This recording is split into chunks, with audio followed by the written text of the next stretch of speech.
ગીર સોમનાથમાં કમોસમી વરસાદથી ખેડૂતોને નુકસાન થયું છે। વેરાવળના સવની ગામે લસણના પાકને નુકસાન થયું છે।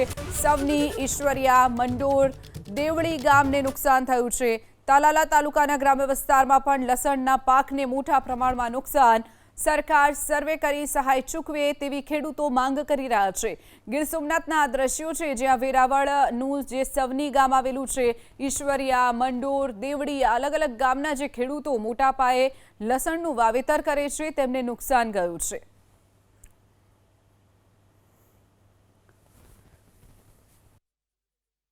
અમે લસણનું વાવેતર 4 વીઘાનું કર્યું હતું ત્યારે રાત્રિના વરસાદ આવ્યો, નુકસાન જોરદાર થયું। પાક અમારો આખો નિષ્ફળ ગયો। જે અમારે લસણનું વાવેતર કરીએ 5-6 મહિનાની મહેનત આખી અમારી નિષ્ફળ ગઈ। આવું અમારે આખા ગામમાં પાક નિષ્ફળ થયો છે। રાત્રિના જે વરસાદ આવ્યો ને એમાં અમારું લસણ પલળી ગયું।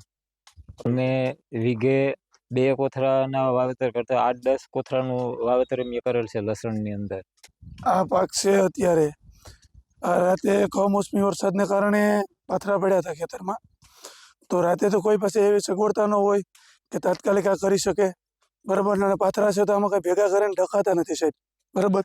એને કારણે આ પાક નિષ્ફળ ગયો છે અને ખેડૂતને બહુ નુકસાની થાય છે।